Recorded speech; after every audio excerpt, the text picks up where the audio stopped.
بسم الله الرحمن الرحيم الحمد لله رب العالمين والعاقبة للمتقين والصلاة والسلام على سيد الأنبياء والمرسلين سيدنا وحبيبنا وحبيب رب العالمين محمد وعلى آله وأصحابه ومن هدى بهديه إلى يوم الدين. علم حدیث کے باب میں محدثین کو یا علم حدیث سے شغف رکھنے والے کو کن چیزوں کی رعایت کرنا ان کے لیے ضروری ہے. تو اس سلسلے میں سب سے پہلا باب آپ نے یہی بیان کیا، باب وجوب الروایت عن الثقات وترک الكذابین والتحذیر من الکذب. اس کو بیان کرتے ہوئے آپ نے اہل بدعات کے سلسلے میں اشارہ دیا جس کے اوپر تفصیل بیان کی گئی، اور اس کے بعد اپنے اس مذہب اور اپنے اس مسلک پر دلائل قرآنیہ پیش کرتے ہیں. پہلی دلیل پیش کرتے ہیں والدلیل علی ان الذی قلنا من هذا هو اللازم، کہ کذابین متہم راویوں اور بدعتی قسم کے راویوں سے جو شدت کے ساتھ بدعت کے داعی ہو، ایسے راویوں سے روایتوں کو نقل نہ کرنا یہ مطالبہ قرآن ہے. اسے ثابت کرتے ہوئے فرماتے ہیں سب سے پہلی آیت کریمہ، یا ایھا الذین آمنوا ان جاءکم فاسق بنبأ فتبینوا ان تصیبوا قوما بجہالۃ فتصبحوا علی ما فعلتم نادمین. کہ اس آیت کریمہ میں قرآن کریم نے صاف الفاظ میں کہا کہ اگر تمہارے پاس کوئی فاسق کوئی خبر لے کر آئے، فتبینوا تو تم اس کی چھان بین کر لیا کرو، ان تصیبوا قوما بجہالۃ کہ تم نادانی اور جہالت اور بغیر تحقیق کے کسی چیز پر عمل کرنے کی صورت میں کسی قوم کے ساتھ کوئی ایسا برتاؤ کر بیٹھو کہ بعد میں تمہیں اس پر ندامت اٹھانی پڑے. تو کہا کہ انسان کو کسی بھی چیز، ہم جس دور سے گزر رہے ہیں یہ سوشل میڈیا کا دور ہے، اس دور میں اٹھا پٹک کوئی بھی ویڈیو، اٹھا پٹک کوئی بھی تصویر اور کوئی بھی خبر یہ اس پر گردش کرتی رہتی ہے. تو اس طرح کی خبروں پر اور اس طرح کی ویڈیو وغیرہ پر، اس لیے کہ ہم جس دور سے گزر رہے ہیں یہ ایڈیٹنگ کا دور ہے. اس دور میں ویڈیو میں پہلے ایڈیٹنگ نہیں ہوتی تھی، اب ویڈیو میں بھی ایڈیٹنگ ہو جاتی ہے. یعنی جو نہیں ہوا ہے اسے بھی ہوا بتلایا جاتا ہے اور ویڈیو کے ساتھ بتلایا جاتا ہے، جبکہ حقیقت میں وہ ایسا ہوا ہوتا نہیں. اسی طریقے سے تصاویر میں بھی ایڈیٹنگ ہوتی ہے. ایڈیٹنگ کا مطلب کیا ہوتا ہے؟ اپنی طرف سے کسی چیز کو ایڈ کرنا، شامل کرنا. تو اس طرح کی چیزیں، تو اس لیے ضرورت اس بات کی ہے کہ معاشرے میں دو قسم کے لوگ ہیں. ایک وہ ہے جو اس طرح کی خبروں کو پھیلانے والے، اور دوسرے وہ ہے جن تک اس طرح کی خبریں پہنچتی ہے. تو قرآن کریم کی یہ آیات مبارکہ اس بات کی طرف اشارہ کر رہی ہے کہ خبریں بنانے والے کو اس طرح سے جھوٹی ایڈیٹنگ نہیں کرنی چاہیے. اگر وہ ایسی ایڈیٹنگ کرتا ہے اور اس سے معاشرے کو نقصان پہنچتا ہے تو گویا کہ اس کا یہ عمل فسق ہے. اس لیے کہ الفتنۃ اشد من القتل، یہ فتنہ پروری ہے، یہ فتنے کو معاشرے میں عام کرنا ہے.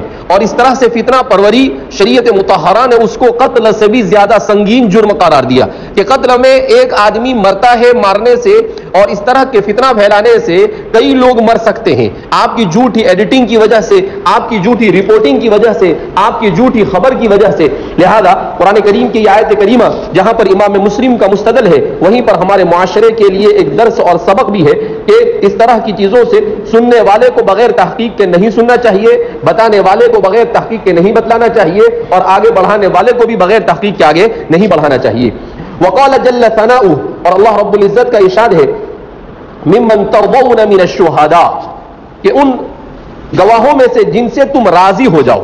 تو کہا کہ گواہی بھی ایسے ہی لوگوں کی معتبر ہوتی ہے جن گواہوں سے رضامندی ہو، جن گواہوں کی گواہی کا اعتبار ہو. لہذا کذب بیانی کرنے والے، جھوٹ بولنے والے، اسی طریقے سے بدعات کا شکار قسم کے لوگ، ہمارے مصنف فرماتے ہیں کہ یہ بھی ایک قسم کی شہادت ہے. یعنی نبی کریم صلی اللہ علیہ وسلم کے فرامین کو دوسروں تک پہنچانا یہ بھی ایک قسم کی شہادت ہے. آپ کہیں کہ شہادت کا کیا مطلب؟ اس کا مطلب کیا ہوتا ہے کہ ایک آدمی نبی کریم صلی اللہ علیہ وسلم کی بابرکت مجلس میں حاضر ہوا، فسمع منہ، اس نے نبی کریم صلی اللہ علیہ وسلم سے بات سنی اور پھر اس کے بعد اسی بات کو ہو بہو ویسا ہی دوسرے تک پہنچایا. شہادت میں کیا ہوتا ہے کہ ایک آدمی کوئی کام کر رہا ہے، آپ وہاں پر موجود تھے، آپ نے اپنی آنکھوں سے اس چیز کو دیکھا، اور پھر اس کے بعد جب ضرورت پڑی تو آپ نے گواہی دی کہ ہاں ایسا ہی ہوا ہے جیسا کہا جا رہا ہے. تو اس میں بھی شہادت ہے کہ ایسا ہی حضور صلی اللہ علیہ وسلم نے ارشاد فرمایا ہے جیسا کہ کہا جا رہا ہے. تو یہ بھی شہادت ہے. تو اس لیے کیا فرما رہے ہیں کہ یہ شہادت کی جتنی بھی آیتیں ہیں وہ بھی اس پر منطبق ہوتی ہے. وقال عز وجل، اسی طریقے سے اللہ رب العزت کا ارشاد ہے وَأَشْهِدُوا ذَوَيْ عَدْلٍ مِّنْكُمْ، کہ تم میں سے جو دو ایسے ہو جو عادل ہو اسی لیے ہمارے محدثین نے بھی جو تعدیل کو لیا ہے وہ یہیں سے لیا ہے، ذوی عدلین. یہ کہاں سے لیا ہے؟ ذوی عدلین سے. جرح و تعدیل جو کہتے ہیں تو تعدیل کہاں سے اٹھایا ہے؟ یہیں سے اٹھایا ہے. کہ تو کہا کہ دو عادل تم میں سے جو دو عادل ہو اس کو گواہ بناؤ. اشہدو، تم انہیں کیا بناؤ؟ گواہ بناؤ. تو اسی کا بیان سمجھ میں آ رہا ہے کہ راوی کا اور بات کو آگے بڑھانے والے کا عادل ہونا ضروری ہے. اسی لیے ہمارے محدث فرماتے ہیں کہ عادل ہو، ضابط ہو. ایسا نہیں کہ کوئی بھی الگ ٹپ آ کر باتیں بیان کرنا کیا کر دے شروع کر دے. تو یہ آیت کریمہ اس سے بھی گویا کہ عدالت کا تقاضا کیا جا رہا ہے. اور مصنف فرما رہے ہیں، ہم اسی بات کو بار بار دوہرا رہے ہیں کہ ایسے راویوں کی روایتوں کو نقل کرنے اور کتابوں میں جگہ دینے کا اہتمام کیا جاوے جو عدالت سے مزین ہو. فدل بما ذکرنا من هذه الآیہ، ان مذکورہ آیات سے اس بات پر دلالت ہو رہی ہے جو ہم نے اوپر ذکر کی کہ ایسے ہی راویوں سے روایت کو نقل کیا جاوے جو ثقافت کے حامل ہو اور جو کذب کے حامل ہو، اور اسی طریقے سے نبی کریم صلی اللہ علیہ وسلم کی طرف غلط چیز کو منسوب کرنے میں عار محسوس نہ کرتے ہو. تو مصنف فرماتے ہیں ان خبر الفاسق ساقط غیر مقبول، کہ فاسق کی خبر یہ ساقط ہے، غیر مقبول ہے، اسے قبول نہیں کیا جائے گا، اس کا کوئی اعتبار نہیں کیا جائے گا. لہذا فرماتے ہیں کہ فاسق کی خبر کو جب قبول نہیں کیا جاتا ہے، جب انسان کے اپنے دنیاوی معاملے میں فاسق کی خبر کا اعتبار نہیں، تو حدیث تو معاملہ اخروی ہے، یہ تو دینی معاملہ ہے، اس میں تو بدرجہ اولا اس کا عادل ہونا ضروری ہے. جب چاند دیکھا رمضان کا، عید کا، جب عید کا چاند ہوتا ہے تو وہاں پر ضروری ہے کہ جو چاند دیکھنے والا ہے وہ فاسق اور فاجر نہیں ہونا چاہیے. تو وہ تو ایک دنیاوی مسئلہ ہے جس میں دین شامل ہے، اور احادیث مبارکہ تو خالص دینی مسئلہ ہے اور خالص اخروی مسائل اس میں بیان کیے جا رہے ہیں. لہذا اس میں تو بدرجہ اولا ان چیزوں کا اہتمام کرنا ضروری ہے. اس کا مطلب کیا ہے؟ مصنف یہی بیان کر رہے ہیں کہ دنیاوی امور میں جب ہم سے یہ مطالبہ کیا گیا کہ غلط طریقے سے خبروں کو ادھر ادھر پھیرنا یہ تمہارے لیے جائز نہیں، لہذا دینی امور میں بھی خبروں کو ادھر ادھر پھیرنا یہ تمہارے لیے جائز نہیں ہے. تو اسی کو بیان فرما رہے ہیں کہ ان خبر الفاسق ساقط غیر مقبول وان شہادت غیر العادل مردودۃ، اور غیر عادل کی شہادت مردود ہے. مصنف کتنا زبردست لفظ استعمال کرتے ہیں، وَأَنَّ شَهَادَةَ غَيْرِ الْعَادِلِ. ایسا نہیں کہتے ہیں وَأَنَّ شَهَادَةَ الْكَاذِبِ، نہیں. ایسا نہیں کہتے ہیں کہ وَأَنَّ شَهَادَةَ الْكَذَّابِ، ایسا نہیں کہتے ہیں وَأَنَّ شَهَادَةَ الْوَضَّاعِ، نہیں، غیر العادل. کیوں؟ اس لیے کہ اس میں سب آ گئے.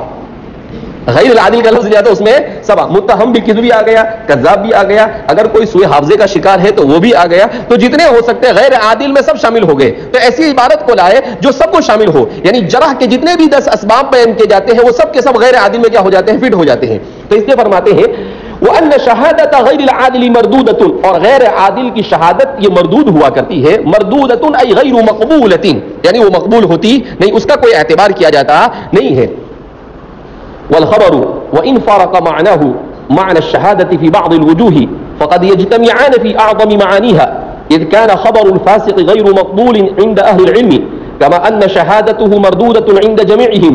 ودلت السنة على نفي رواية المنكر من الأخبار كنحو دلالة القرآن على نفي خبر الفاسق، وهو الأثر المشهور عن رسول الله صلى الله عليه وسلم من حدث عني بحديث يرى أنه كذب فهو أحد الكاذبين.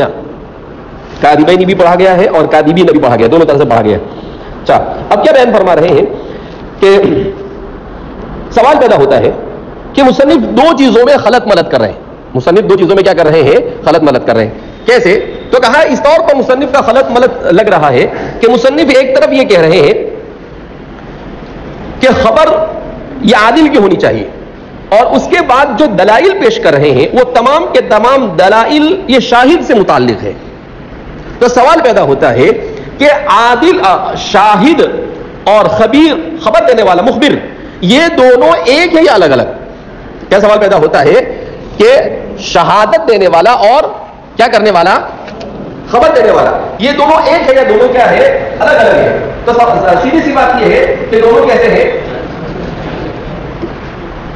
ایک ہوتا ہے خبر دینے والا، خبر دینے والا، اور دوسرا ہوتا ہے شہادت دینے والا. دوسرا کون ہے؟ شہادت دینے والا. اب مصنف یہ ہوتا ہے کہ سوال پیدا ہوتا ہے کہ یہ دونوں ایک ہی الگ الگ. تو مسلم نے بڑی اچھی بات بیان کی کہ یہ کلی طور پر ایک بھی نہیں ہے اور یہ کلی طور پر الگ بھی نہیں ہے. دونوں ایک بھی نہیں اور دونوں الگ بھی نہیں. کہا دونوں میں مناسبت پائی جاتی ہے. دونوں میں کیا پائی جاتی ہے؟ اسی لیے مصنف کیا بیان فرما رہے ہیں کہ آگے کیا کریں کہ وَإِنْ فَارَقَ وَالْخَبَرُ وَإِنْ فَارَقَ مَعْنَهُ مَعْنَ الشَّهَادَةِ فِي بَعْضِ الْوُجُوهِ کہ شہادت میں اور خبر میں اگرچہ بعض وجوہات کی بنیاد پر فرق ہے کہ شہادت الگ چیز ہے اور خبر الگ چیز ہے، مگر اگر اس پر اور اچھی طرح سے آپ توجہ دیں تو کہا کہ بہت ساری وجوہات میں یہ دونوں ایک ہو جاتے ہیں. یہ دونوں کیا ہو جاتے ہیں؟ سوال پیدا ہوتا ہے کہ ایسے ایک ہوتے ہیں. اس کا جواب یہ ہے جیسے آپ یوں سمجھو کہ حامد نامی آدمی نے چوری کی. حامد نے کیا کیا؟ چوری کی. یہ متہم بالسرقہ ہوا. متہم بالسرقہ. اب اس کی چوری کو ثابت کرنا ہے تو اس کے لیے کس کی ضرورت پڑے گی کہ اس نے مال محفوظ کو چپکے سے اٹھا لیا. ایک ہوتا ہے غصب کرنا اور ایک ہوتا ہے سرقہ کرنا. دونوں میں فرق ہے شریعت کے اعتبار سے. سب لوگوں کے سامنے یہ کہہ کر یہ میرا ہے، کسی کے پاس سے کوئی چیز آپ نے لے لیا تو یہ کیا ہے؟ یہ غصب ہے. یہ کیا ہے؟ لیکن لوگوں کی نظروں سے چراتے ہوئے کسی کے جیب سے آہستہ سے کوئی چیز آپ نے کیا کر لیا؟ نکال لیا. تو یہ کیا ہے؟ سرقہ. تو غصب کے اوپر یہ حد سرقہ جاری ہوتی نہیں. غصب الگ چیز ہے، اس کا حکم الگ ہے. کیوں؟ اس لیے کہ جب وہ لے رہا ہے اس وقت تو اس کو اپنی سمجھ رہا ہے، یا تو بالقصد ایسا کر رہا ہے یا پھر اس کو اشتباہ ہو گیا ہے، اس کی نہیں ہے اور اس کو اپنا سمجھ رہا ہے. لہذا اس پر حد سرقہ جاری نہیں ہوگی. ہاں اس پر مقدمہ چلے گا. اگر وہ ثابت کر دے گا اس کی ہے تو اس کی ہو جائے گی، اور اگر یہ ثابت ہو جائے گا کہ اس کی نہیں ہے تو اس کے پاس سے دے گا، اس کو دے دیا جائے گا. اس کے علاوہ اور مزید کچھ ہوگا نہیں. لیکن اگر سرقہ ثابت ہو جائے اور اسلامی عدالت تو کیا ہوگا؟ اس کا ہاتھ کاٹا جائے گا. والسارق والسارقۃ فاقطعوا ایدیہم. اب جب سرقہ ثابت ہوگا تو اس کا ہاتھ کاٹا جائے گا. اب جب ہاتھ کاٹا جائے گا تو ایسی تھوڑی ہاتھ کاٹیں گے. کسی نے بھی آ کر کہہ دیا کسی نے میرے پیسے چوری کر لی، کہا کہ چلا جاؤ ہاتھ کاٹو. نہیں. اس کے بعد کیا ہوگا؟ شہادت. اس سے پوچھا جائے گا کہ آپ نے کہاں پر اپنا مال رکھا تھا؟ اس نے کہا کان مالی فی جیبی، میرا مال میرے جیب میں تھا. کہا پھر کیا ہوا؟ کہا کہ یہ آدمی آیا میرے بازو میں آ کے کھڑا ہو گیا اور کھڑا ہو گیا اس نے چپکے سے میرے جیب میں ہاتھ ڈال کر نکال لیا. کہا کس نے دیکھا؟ تو دو آدمی سامنے کھڑے ہوئے تھے. کہا کہ یہ دونوں گواہ، یہ دونوں کیا ہے؟ گواہ. اب جب انہوں نے گواہی دی اور کہہ دیا کہ ہاں رأینا بعینین ہاتین، کہ ہم نے اپنی ان آنکھوں سے اس کو کیا کیا ہے؟ دیکھا ہے. تو اب کیا ہوگا؟ اب یہ کہا جائے گا کہ بس ٹھیک ہے اب اس کے ہاتھ کیا کر دو؟ کاٹ دو. اب اس کے ہاتھ کیا کرو؟ کاٹ دو. اب مصنف اصل میں یہاں پر یہ ثابت کرنے جا رہے ہیں کہ دیکھو اس سے کیا ہو رہا ہے کہ وہ ان الشہادۃ فقد یجتمعان فی اعظم معانیها، فقد یجتمعان فی اعظم معانیها. اکثروں میں اس طرح یہ ہے کہ شہادت اور خبر دونوں دیکھا جائے غور سے تو دونوں ایک جیسے. کیوں؟ اس لیے کہ خبر میں کیا ہوتا ہے کہ کوئی چیز ہوئی یا نہیں ہوئی اس کے بارے میں آپ اطلاع دے رہے ہیں، اس کے بارے میں آپ کیا کر رہے ہیں؟ اطلاع. اور شہادت میں کیا ہوتا ہے کوئی چیز آپ نے دیکھی یا نہیں دیکھی اس کی اطلاع دے رہے ہیں آپ. تو دونوں ایک ہوئے. ارے بھائی شہادت میں کیا ہوتا ہے کہ آدمی، شہادت کسی کو کہتے ہیں اے اپنی آنکھوں سے مشاہدہ کی ہوئی چیز کی خبر دینا. اپنی آنکھوں سے مشاہدہ کی ہوئی چیز کی کیا کرنا؟ خبر دینا. یہ شہادت ہے. تو یہ کہنا ہے کہ جو شہادت ہے اور دوسرا کیا ہے؟ خبر. تو کہا یہ دونوں اگر دیکھا جائے غور سے تو ایک جیسے. اب جب یہ ثابت ہو گیا کہ یہ دونوں کیسے ہیں؟ ایک جیسے. اب جب یہ ایک جیسے ثابت ہو گئے تو اب ان پر احکام شرعیہ بھی ایک جیسے جاری. یعنی خبر کے لیے جو چیزیں ضروری وہی چیزیں کس کے لیے ضروری ہوگی؟ شہادت کے لیے بھی ضروری. کوئی چیز شہادت کے لیے کیا ہوگی؟ ضروری. تو مصنف اسی کو بیان کر رہے ہیں کہ وَأَنَّ الشَّهَادَةَ وَالْخَبَرُ وَإِنْ فَارَقَ مَعْنَاهُ مَعْنَ الشَّهَادَةِ، کہ اگرچہ دونوں کا معنی الگ الگ ہے کہ خبر کے معنی جھوٹا یا کسی چیز کے سچے یا جھوٹے ہونے کے بارے میں بتلانا، کسی چیز کا صدق یا کذب کا احتمال رکھنا، اور شہادت کے بارے میں شہادت کے معنی آتے ہیں کسی چیز کی گواہی دینا. تو معنی کو دیکھو تو دونوں الگ الگ ہیں. وَإِنْ فَارَقَ فِي بَعْضِ الْوُجُوهِ، تو فَإِنْ فَارَقَ مَعْنَاهُ مَعْنَ الشَّهَادَةِ فِي بَعْضِ الْوُجُوهِ فَقَدْ يَجْتَمِعَانِ فِي أَعْظَمِ مَعَانِهَا. مگر اکثروں میں اس طرح دیکھا جاوے کہ شہادت بھی خبر ہے اگر آپ غور سے دیکھیں تو شہادت بھی کیا ہے؟ ارے شہادت میں یہ ہوتا ہے نا کہ گواہ قاضی اور جج کے سامنے آ کر اپنے آنکھوں سے جو دیکھا اس کی خبر دیتا ہے، اپنی آنکھوں سے جو دیکھا اس کی کرتا ہے خبر دیتا ہے. اس لیے مصنف کہا فقط یجتمعان اعظم معانیہما، کہ اکثر و بیشتر اس معنی کے اگر اعتبار سے دیکھیں تو دونوں ایک ہی طرح کی چیز ہے. اذ كان خبر الفاسق غیر مقبول عند اہل العلم كما ان شہادته مردودۃ عند جميعهم. اب کہا کہ جب یہ ثابت ہو گیا کہ خبر اور شہادت یہ دونوں ایک ہے تو اب دونوں کا حکم بھی ایک ہوگا. دونوں کا حکم بھی کیسا ہوگا؟ ایک ہوگا. کیسے دونوں کا حکم ایک ہوگا؟ تو اس کو بیان کر رہے ہیں اذ كان خبر الفاسق غیر مقبول عند اہل العلم، کہ فاسق کی خبر اہل علم کے نزدیک مقبول نہیں ہے، اس کی خبر کا اعتبار کیا جاتا نہیں ہے. کیوں؟ اس لیے کہ فاسق ہے، اس نے اللہ کی بات کو نہیں مانا اور کھلم کھلا احکام شرعیہ کی مخالفت کرتا ہے. تو جو اتنا جری ہو کہ اپنے خالق کے احکام کو کھلے عام توڑ رہا ہو، اس آدمی کے بارے میں کیسے کہا جا سکتا ہے کہ یہ سچ بول سکتا ہے؟ سمجھ نہیں بات؟ اللہ نے کہا نماز داڑھی رکھو، داڑھی نہیں رکھتا ہے. کہ حدیث میں کہا گیا اعفوا اللحى وقصوا الشوارب، کہ مجھے کتراؤ اور اپنی داڑھیوں کو چھوڑ دیا کرو. اعفوها اتركوها، اس کو کاٹو مت. اب اس نے کاٹنا شروع کر دیا. اہل سنت والجماعت ائمہ اربعہ کے نزدیک حلق اللحیہ اجماعی مسئلہ ہے، حرام ہے. داڑھی کو جڑ کے قریب سے کاٹنا یہ حرام ہے، جائز نہیں. کیوں؟ عبارت النص سے اس کا ثبوت ہے. آپ صلی اللہ علیہ وسلم نے اس کے بارے میں بہت ساری روایتیں بیان کی. خود آپ صلی اللہ علیہ وسلم اور صحابہ کا عمل بھی اس کے اوپر تھا، تو قول بھی ہے اور عمل بھی ہے، اس کی مخالفت نہیں کر سکتے. لہذا امام مالک ہو، امام ابو حنیفہ ہو، امام شافعی ہو، امام احمد ابن حنبل ہو یا کوئی بھی امام ہو، سب حلق اللحیہ کی حرمت کے قائل ہیں کہ حلق اللحیہ حرام. اب جن لوگوں کو نہیں رکھنا ہوتا تو کیا کہتے ہیں؟ فقہا کا اختلاف ہے. کون سے فقہا کا اختلاف ہے اس کو نہیں بیان کریں. ایک مصری عالم ہے ڈاکٹر علی جمعہ، اس کی خشخشی داڑھی ہے. تو ان کی ایک کتاب، عجیب نام تھا اس کا، فتاوا پر ان کی کوئی کتاب تھی. تو میں نے کہا کہ خشخشی رکھتے ذرا دیکھیں اس نے داڑھی کا مسئلہ کیسے لکھا ہے. تو اب خود ہی نہیں رکھتے تو کرے گا کیا بیچارہ، مرتا کیا نہ کرتا. تو کسی نے پوچھا ان کو کہ داڑھی کا حکم کیا ہے، تو کہا اختلاف الفقہاء فیہ، فقہا کا اس میں کیا ہے؟ اختلاف ہے. لیکن وہ بتا نا اختلاف کس میں ہے؟ فقہا کا داڑھی کے حلق پر تو اتفاق ہے، ہاں داڑھی کو کتنا کاٹنا اس سلسلے میں حضرات فقہا کا اختلاف. اس سلسلے میں بھی راجح قول تو یہی ہے کہ داڑھی کو ایک مشت کے برابر رکھنا ضروری ہے. کم سے کم ایک مشت کے برابر آپ کی داڑھی ہونی چاہیے.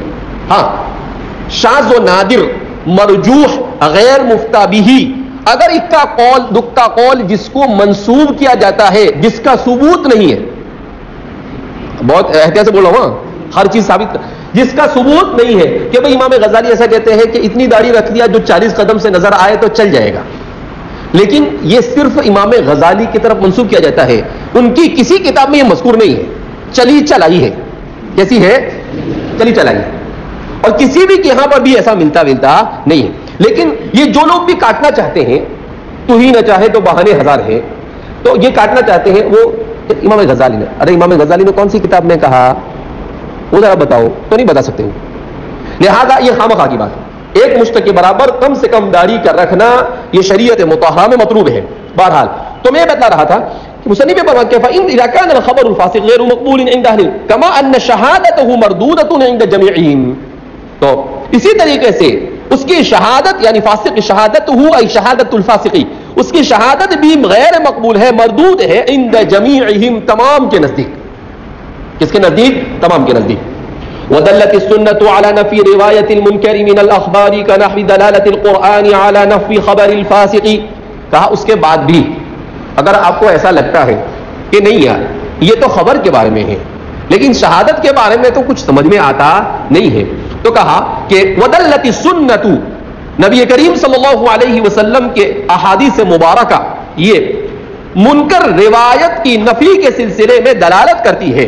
جیسے قرآن کریم خبر فاسق کی نفی کے سلسلے میں دلالت کرتا ہے کہ قرآن کریم میں فاسق کی خبر کے غیر مقبول ہونے اور مردود ہونے کو صراحتاً ذکر کیا گیا ہے، اسی طریقے سے احادیث مبارکہ میں بھی اللہ کے رسول صلی اللہ علیہ وسلم کے اقوال کو اس طرح سے غیر مقبول طریقے سے بیان کرنے کو بھی مردود کہا گیا ہے.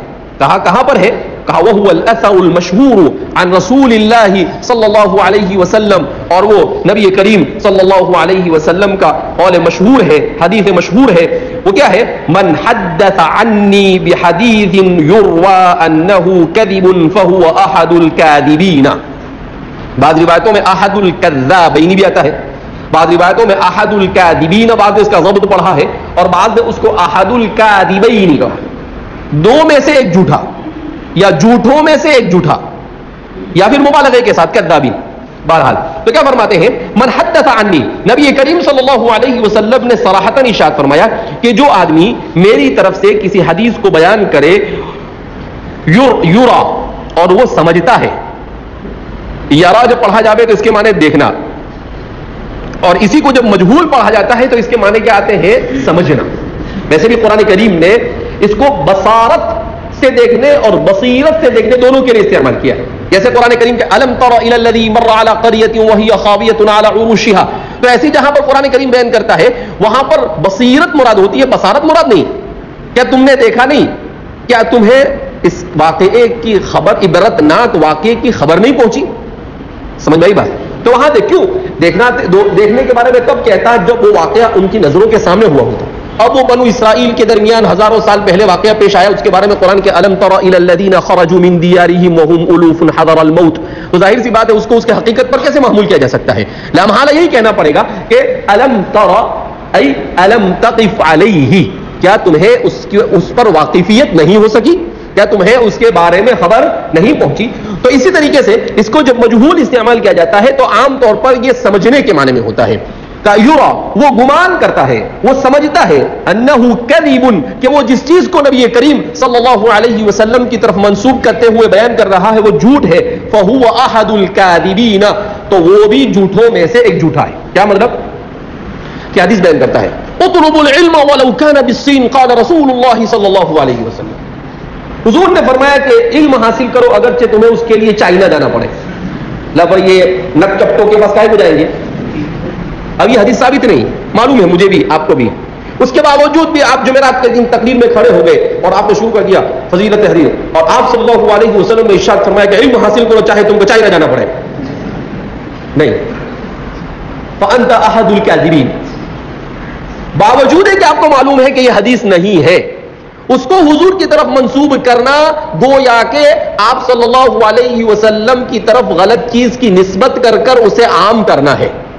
تو جیسے اس کو گھڑنے والا گنہگار ہوتا ہے ویسے ہی اسے معاشرے میں نقل کرنے والا بھی گنہگار، اسے معاشرے میں نقل کرنے والا بھی گنہگار. لہذا تقریر کرنے سے پہلے عمدۃ الاقاویل کا مطالعہ کر لینا چاہیے، اس لیے کہ یہ جتنے بھی لوگ ہوتے ہیں ہمارے مقررین سے گڑبڑ ہوتی ہے. اسی لیے وضاعین حدیث کے اندر میں ایک گروہ واعظین کا بھی آتا ہے، الواعظون والقصاصون، قصہ گو کرنے والے، قصہ گوئی کرنے والے، قصے اور کہانیاں بنانے والے اور وعظ کہنے والے. شاید میں نے اس سے پہلے بھی آپ سے کہا تھا کہ امام عبد الرحمن الجوزی یہ کیسے ہے؟ یہ متشدد ہے احادیث رسول صلی اللہ علیہ وسلم کے سلسلے میں. بخاری کی 3 حدیث کو ضعیف قرار دے دیا انہوں نے، اتنے متشدد. مگر ان کی کتاب آپ پڑھو بحر الدموع، آنسوؤں کا سمندر، تو پوری موضوع حدیث سے بھری ہوئی ہے. کس سے بھری ہوئی ہے؟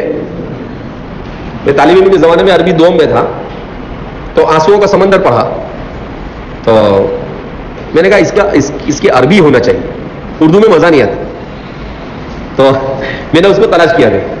تو ہمارے ایک دوست ہیں وہاں پر تھانہ بھون میں، انہوں نے اس کو کیا کیا، ان کو میں نے فون کیا تو انہوں نے کہا کہ ہم اور عربی مل جائے. میں اس کی عربی تلاش کر رہا تھا کہ عبد الرحمن الجوزی کی عربی بڑی اچھی ہوتی ہے. ان کی عربی کیسی ہوتی ہے؟ بہت شاندار ہوتی ہے. پرانے آدمی ہیں،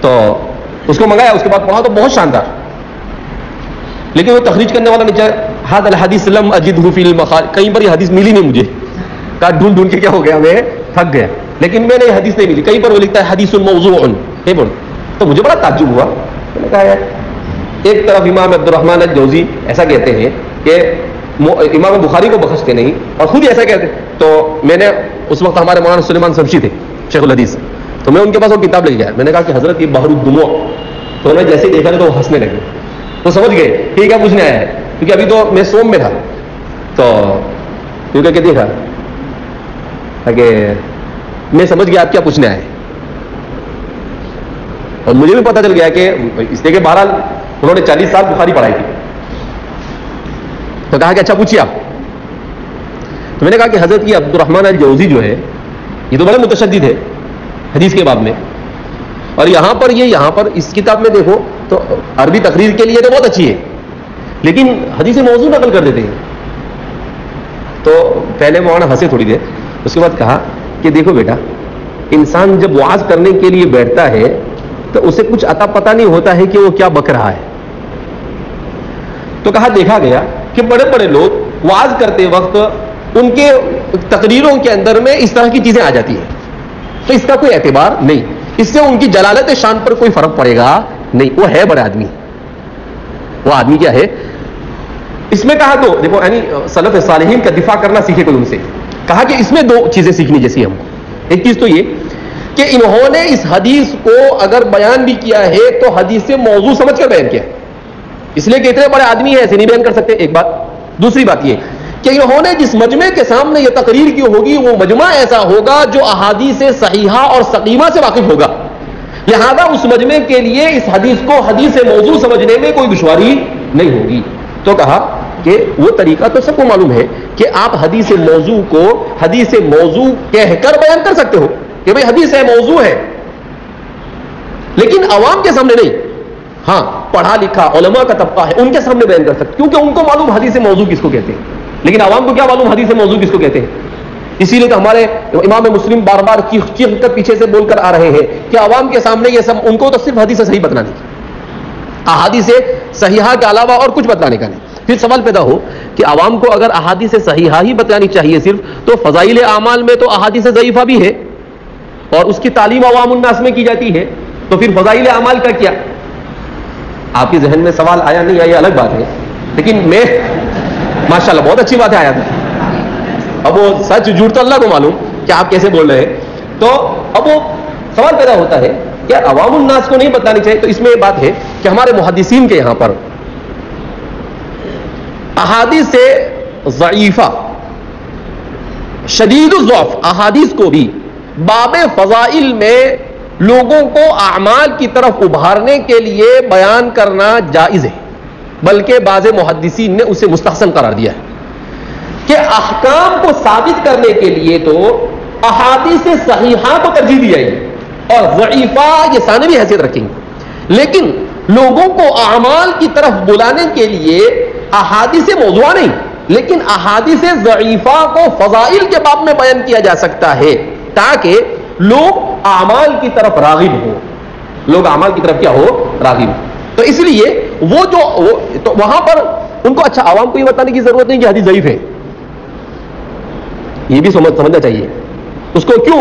اس لیے کہ اس کو نہیں معلوم، اس کو تو کیا معلوم، اب بہت بات سمجھائیں گے تو ضعیف کس کو بولتے ہیں؟ کمزور کو، پہلے کمزور حدیث ہے، لگا اس کو کیا معلوم، لیکن ضعیف بارہا آپ کو کہا جا رہا ہے کہ الضعیف ثابت، ضعیف ثابت ہوتی ہے، موضوع ثابت نہیں ہوتی ہے، یعنی آپ صلی اللہ علیہ وسلم سے اس کا ثبوت ہے، صرف یہ کہ اس کے ثبوت پائے ثبوت تک پہنچنے کے لیے کمزوری تھوڑی سی اس میں، لیکن وہ ثابت ضرور ہوتی ہے ضعیف، ہاں موضوع ثابت نہیں ہوتی ہے، تو عوام کے سامنے موضوع نہیں بیان کرنا چاہیے، فضائل کے باب میں احادیث ضعیفہ کو بیان کیا جائے گا اور اعمال کے باب میں احادیث صحیحہ کو بیان کیا جائے گا، اعمال کے باب میں احادیث صحیحہ کو بیان کیا جائے گا۔ بہرحال تو فرما رہے ہیں کہ آپ صلی اللہ علیہ وسلم نے فرمایا کہ من حدث عنی بحدیث یرى انه کذب فهو احد الكاذبین، کہ کوئی آدمی میرے طرف سے روایت کو نقل کرے جبکہ وہ سمجھ رہا ہو کہ وہ جس روایت کو نقل کر رہا ہے وہ جھوٹ پر محمول ہے، وہ جھوٹی بات ہے، فهو احد الكاذبین، تو وہ بھی جھوٹوں میں سے ایک جھوٹا ہے۔ اس کے بعد مصنف فرماتے ہیں وبه قال حدثنا ابو بکر بن ابي شيبة قال حدثنا وكيع عن شعبة عن الحكم عن عبد الرحمن بن ابي ليلى عن سمرة بن جندب رضي الله عنه وحدثنا ابو بكر بن ابي شيبة ايضا وبه قال حدثنا وكيع عن شعبة وسفيان عن حبيب عن ميمون بن ابي شبيب عن المغيرة بن شعبة رضي الله عنه وعنهم اجمعين قال قال رسول الله صلى الله عليه وسلم ذلك. مصنف نے پہلے حدیث کے متن کو بیان کیا اور پھر اس کے بعد اس کی سند کو ذکر کر رہے ہیں. اس کے بعد اس کی سند کو کیا کر رہے ہیں؟ طریقہ یہ ہوتا ہے کہ احادیث کو پہلے سند بیان کی جاتی ہے اور پھر اس کے بعد متن کو آخر میں ذکر کیا جاتا ہے. اب سوال یہ پیدا ہوتا ہے کہ مصنف نے یہاں پر الٹا کیوں کیا؟ مصنف یہاں پر حدیث کو اپنی بات پر مستدل کے طور پر ذکر کر رہے ہیں اور جہاں مستدل کے طور پر ذکر کیا جاوے وہاں پر سند کا ذکر کرنا ضروری نہیں ہوتا ہے. جیسے فقہا اپنی کتابوں میں احادیث کو بیان کرتے ہیں تو پوری سند کے ساتھ بیان کرتے ہیں. اگر امام مرغینانی ابو بکر المرغینانی نے سند کے ساتھ جمع کیا ہوتا تو 4 جلدوں میں ہوتی وہ. اور نصب الرایا فی تخریج احادیث الہدایہ کتنی جلدوں میں؟ اس میں جو حدیثیں اس کی تخریج کی ہے اس میں کہ یہ حدیثیں سند کے ساتھ کہاں کہاں پر کس کتاب میں 10 جلدوں میں. اب اگر وہ 10 کو یہاں ملا تو کتنی ہے؟ یہ 4 اور وہ 10 کتنی ہو جاتی؟ 14 ہوتی. 4 پوری نہیں ہوتی ہے, بڑی مشکل سے ہانپ کے پوری کرنی پڑتی ہے پڑھانے والے کو بیچارے کو, تو 14 پوری کرتا وہ. تو اس لیے مستدل, جہاں پر مستدل کے طور پر احادیث کو بیان کیا جاتا ہے وہاں پر اس کا جز بھی بیان کیا جا سکتا ہے, وہاں پر پوری حدیث بھی بیان کی جا سکتی ہے جیسی ضرورت ہو ویسے. اس لیے مصنف نے مستدل کے طور پر بیان کر دیا. پھر مصنف نے سوچا کہ مستدل کے طور پر اگرچہ اس کی سند ضروری نہیں ہے لیکن اپنے حدیث کی کتاب پڑھا رہے ہیں نا, حدیث کی کتاب لکھ رہے ہیں, لہذا سند تو ہونی چاہیے. تو انہوں نے ساتھ ساتھ میں سند کو ذکر کر دیا. سمجھ گئے بات کہ بھئی یہ حدیث مجھ تک کی سند کے ساتھ پہنچی ہوئی ہے تاکہ اس حدیث کے پائے ثبوت, یعنی مصنف جس مدعے کو بیان کر رہے ہیں اس پر انہوں نے عمل کیا, اسے ثابت کیا کہ ہم نے بھی اس پر عمل کیا کہ آپ صلی اللہ علیہ وسلم کے انہی احادیث کو ذکر کیا جو صحیح ہے اور یہ اس کی پہلی روایت ہے. تو اس کے بعد کہا کہ چلو لگے ہاتھ ہم اس کی سند بھی بیان کرتے چلتے ہیں. تو اس لیے مصنف نے ساتھ ساتھ میں اپنے شیخ ابو بکر ابن ابی شیبہ کے حوالے سے اس کی سند کو ذکر کیا کہ ابو بکر ابن ابی شیبہ اس روایت کو نقل کرتے ہیں. اسی طریقے سے وکیع نے اس روایت کو نقل کیا ہے, تحویل کے ساتھ ہے روایت میں. تو فرماتے ہیں کہ گویا کہ ان تک یہ روایت 2 سندوں کے ساتھ پہنچی ہوئی ہے مصنف تک, جو جس میں تمام کے تمام رجال کیسے ہیں, کتنے بڑے بڑے لوگ ہیں, ابو بکر ابن ابی شیبہ, وکیع ابن الجراح, شعبہ عن الحکم عن عبد الرحمن ابن ابی لیلہ عن سمرۃ ابن جندب.